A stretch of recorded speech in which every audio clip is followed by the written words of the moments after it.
Hey guys, here to help you out with your stance. Now, if you've been getting leg kicked or tagged with right hands, this will help you out. What we're going to talk about today is the front foot and the position of it. So let's have a look. If you end up with your front foot slightly across, it's going to present a whole world of problems. All right, let's check out. Problem number one is getting leg kicked. So boxer's stance, Harry. Now, when he's in the side-on orientation there, you feel comfortable as a boxer, but it's very hard to check leg kicks. So even if he gets his leg up, he might not get his shin on the leg. The calf kicks are very exposed, all right? And also, if you land a decent kick, there's a good chance you might turn him. If he does get his leg up to check, he might get turned a little bit. Okay, so you always want to have your front foot pointing at their back leg so that you do have an opportunity to check those kicks with your shin.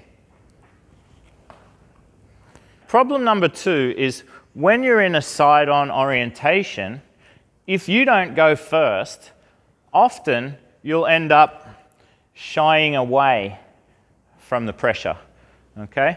Being side-on means you haven't presented your front, and if you're not standing a little bit square, you're not going to feel natural defending.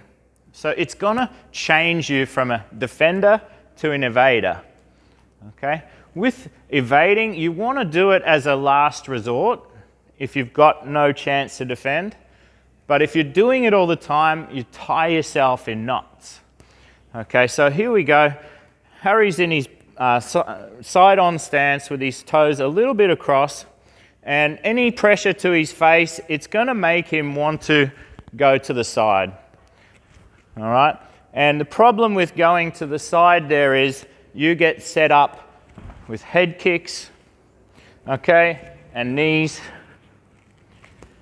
All right? It's okay for boxing because he goes that way on the first punch, he might go underneath on the second punch. Roll underneath. Yeah.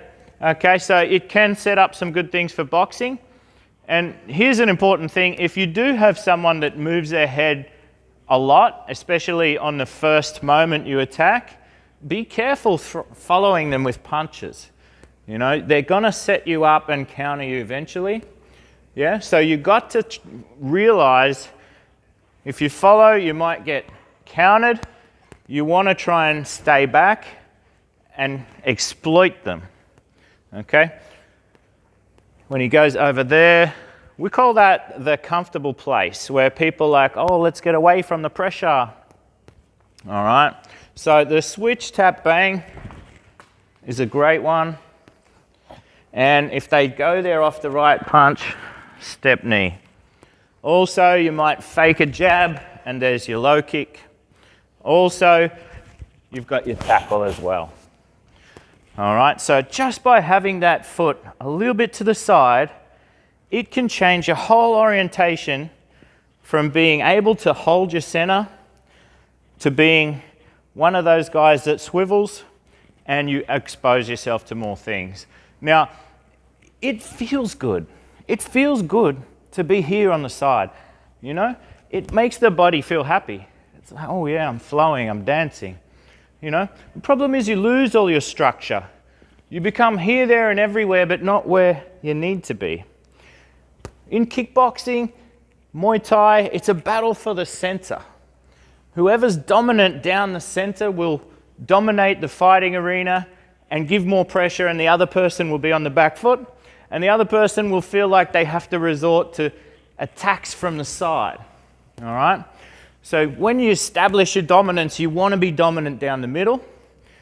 Also, the problem with the front foot across is when somebody attacks you first, little steps, when somebody attacks you first, if you're not got a counter ready, you're more than likely going to shy away, okay?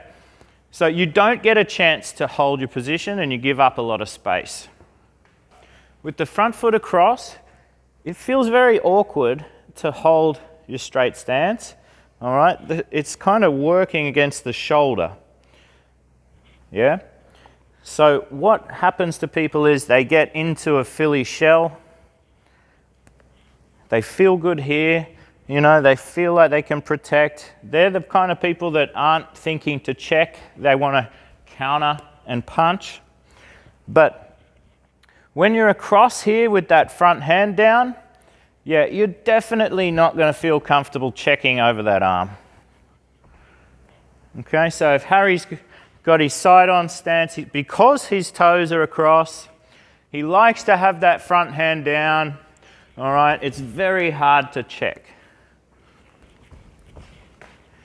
The front hand down invites the overhand right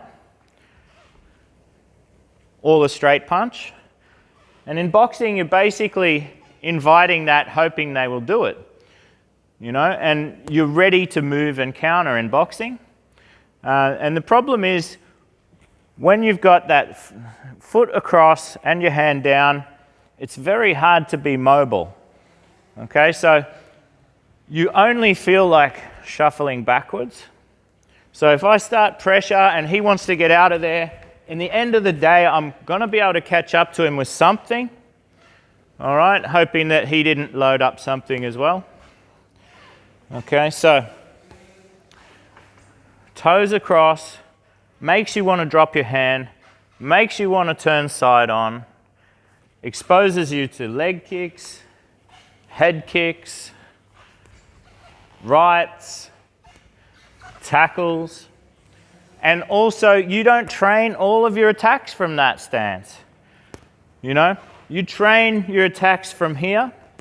He's not going to throw a left kick probably from there with that front hand down, right? So I'm not worried about his left kick. Okay, if he throws a right kick, I can see that from a mile away. All right. So you're limiting yourself to about 50% of your attacks and less than 50% of your defense. Okay, so let's try and keep those front toes straight. You'll be able to defend better. And you'll be able to attack better.